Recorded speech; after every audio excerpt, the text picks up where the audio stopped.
विद्यार्थियों, आज हम लोग इस क्लास में पॉलिटी सेक्शंस का हमारा जो इंपॉर्टेंट टॉपिक है पॉलिटी, उससे रिलेटेड हम लोग क्या करेंगे, क्वेश्चन डिस्कस करेंगे।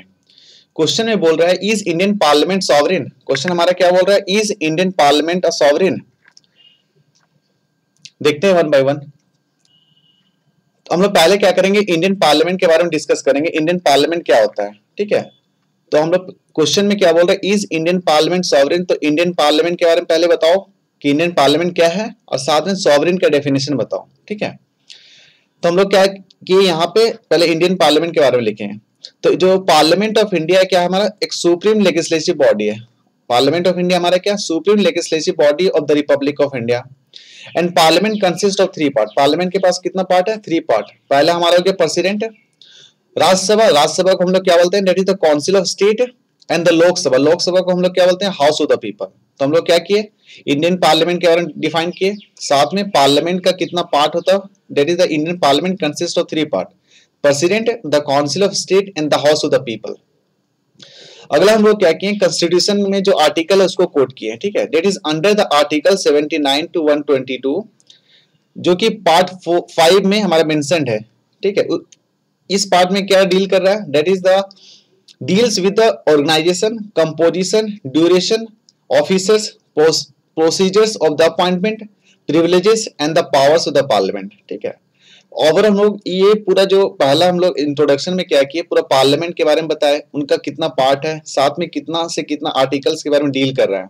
ठीक है, अगला हमारा सॉवरेन का मीनिंग बताएंगे, सॉवरेन का एक्चुअल मीनिंग क्या होता है। ठीक है, sovereign means that is the supreme power. Sovereign का मीनिंग क्या होता है, sovereign means that is the supreme power within the state, means supremacy. And India is a sovereign country. India क्या है, sovereign country है। sovereign का meaning एक और देख लो, that is it is free to conduct its own affair. That is India can conduct its own affair either it is internal or external. ठीक है, but Indian parliament देखो एक, अब हम लोग क्या करेंगे, दो सॉवरेन को रिलेट करेंगे इंडियन पार्लियामेंट के साथ। But Indian parliament is not sovereign in nature, Whereas the British, जो ब्रिटेन का जो पार्लियामेंट है वो सॉवरेन इन नेचर। तो ये जो ब्रिटेन को पार्लियामेंट इन सॉवरेन नेचर हम लोग जो बोल रहे हैं, ये हम लोग क्या किए, कोट किए किनको, एवी डाइसी को कोट किए। This according to the A V Dicey बोल रहा है, the Britain parliament, that is the Britain parliament do everything. Britain parliament क्या कर सकते, हर कुछ कर सकता है, एक्सेप्ट बात कर सकते हैं, जैसे वीमेन को मेन नहीं बना सकता, या तो मेन को वीमेन नहीं बना सकता है। ये कोट है, सिंपल सा कहावत बोलना चाह रहा है कि that is the Britain parliament can do everything except that it can not make a men to women और वीमेन टू मेन। ठीक है, अब हम लोग क्या करेंगे, इंडियन पार्लियामेंट जो बोल रहे हैं सॉवरेन है या नहीं है, तो हम लोग क्या करेंगे, इसका बताएंगे कि कुछ डायमेंशंस देके बताएंगे कि इंडियन पार्लियामेंट सॉवरेन क्यों नहीं है। ठीक है, तो Indian parliament is not sovereign because there is some legal restrictions on its authority. ठीक है, there is some legal restriction on its authority as follows. पहला हो गया सिस्टम ऑफ जुडिशियल रिव्यू। हम लोग जुडिशियल रिव्यू के बारे में देखेंगे। जुडिशियल, अगर मान लेते हैं कि इंडियन पार्लियामेंट, अभी थोड़ा डिस्कस कर लेते हैं, अगर इंडियन पार्लियामेंट कोई लॉ बनाती है, ठीक है, तो इसमें क्या है कि जुडिशियल रिव्यू हो सकता है। तो इट मींस कि ये ऑलरेडी सजेस्ट कर रहा है that is Indian parliament is not sovereign. दूसरा हमारा written nature. Written nature of constitution का मतलब क्या हो रहा है कि जो इंडियन पार्लियामेंट है वो क्या कर सकता है, जो कॉन्स्टिट्यूशन में लिखा है उसी के अंदर ही वो लॉ बना सकता है। ठीक है, तो ये दूसरा पॉइंट है। इसका मतलब ये भी हो रहा है कि Indian parliament is not sovereign. Divisions of power, divisions of power कहां पे आएगा, हमारा यूनियन ऑफ स्टेट है, मींस स्टेट और सेंटर के बीच में डिविजन्स ऑफ पावर है। हो सकता है कि स्टेट लिस्ट है और सेंट्रल लिस्ट है, तो पार्लियामेंट क्या कर सकता है, स्टेट लिस्ट पे लॉ बना ही नहीं सकता, except there is some exceptions छोड़ करके अगर देखें तो पार्लियामेंट स्टेट लिस्ट पे अपना लॉ नहीं बना सकता। It suggest that Indian parliament is not sovereign. अगला हमारा फेडरल सिस्टम है, वो भी देख लेंगे।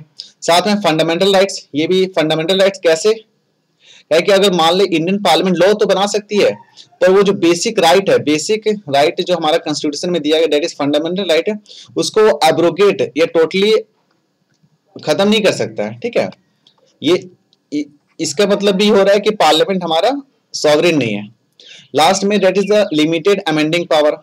ये भी इंपॉर्टेंट है कि पार्लियामेंट के पास अगर मान लो कोई अमेंड करना है कॉन्स्टिट्यूशन को, तो उसमें एक सिंपल सा मेजोरिटी में पास हो सकता है, there is also the provision for special majority, और साथ साथ में basic structure of the constitution को वो अमेंड नहीं कर सकता है।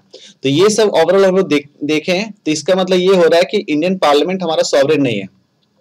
वन बाय वन हम लोग क्या करेंगे, आंसर के फॉर्म में कैसे लिखेंगे वो देखेंगे, ठीक है। पहला हमारा है that is the system of judicial review. तो सिस्टम ऑफ जुडिशियल रिव्यू बोल रहा है that is the supreme court and the high court can declare the laws enacted by the parliament, ठीक है। तो क्या कर सकता है सुप्रीम कोर्ट या हाई कोर्ट, क्या कर सकता है, डिक्लेयर कर सकता है लॉज को एज अ वाइड या null if they contravene any provisions of the constitution, ठीक है। It means that it restricts the supremacy of the parliament. पहला पॉइंट ऑलरेडी हम लोग डिस्कस कर चुके हैं। दूसरा बोल रहा है written nature of the constitution. Written nature of constitution में बोल रहा है the parliament has to operate within the, देखो हम ऑलरेडी डिस्कस कर चुके थे कि the parliament has to operate within the limits that is prescribed by the constitution. So again there is limits on the parliament which loses the sovereign of the parliament. I think ये पूरा समझ में आ गया होगा ना। अगला देखो federal system of the government में क्या बोल रहा है। फेडरल सिस्टम में बोल रहा है कि जो हमारा फेडरल सिस्टम में क्या बोल रहा है कि अकॉर्डिंग टू द आर्टिकल 1, ये जो आर्टिकल 1 है, India that is Bharat shall be a union of state and there is a division of power. हमारा डिवीजन ऑफ पावर होगा between the union and the state. So parliament can not make laws on the subjects enumerated in the state list except in some extraordinary cases. So law making power of the parliament gets confined. इसका मतलब यही बोलना चाह रहा है कि जो हमारा सेंट्रल गवर्नमेंट होगा मींस इंडियन पार्लियामेंट होगा that it can not make laws on the subject list except in some ordinary cases, ठीक है, उसको छोड़ देता हूं। अगला हमारा fundamental right according to the article 13। Fundamental right कैसे लिमिट कर रहा है, according to the article 13 that is it provides the state that for making laws that either takes away totally or abrogates the fundamental right। means parliament ऐसा कोई law नहीं बना सकता है जो कि पीपल्स का राइट को अब्रोगेट कर दे, ठीक है। तो इसका मतलब क्या हो रहा है कि हमारा इंडियन पार्लियामेंट सॉवरेन नहीं है and all at the same time all the fundamental rights are justiciable in nature. So fundamental rights are also make a restrictions on the parliament. अगला हमारा that is limited amending power.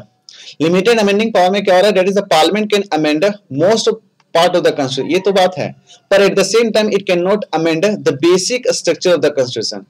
it means that Indian parliament is not sovereign further, so some amendments need some special majority also। तो ये भी limit कर रहा है हमारा। अगला है divisions of power. Divisions of power जो हमारा मेंशन किसमें, शेड्यूल 7 में। तो शेड्यूल 7 क्या कर रहा है, divides law making power between the centres in the state and the parliament can not make laws on the state list except some provisions. हम लोग क्या करेंगे, अगला कंक्लूजन देंगे कि फ्रॉम द अबव डिस्कशन क्या हो रहा है, it is clear that from the above discussion it is clear that India is a sovereign country but Indian parliament is not sovereign.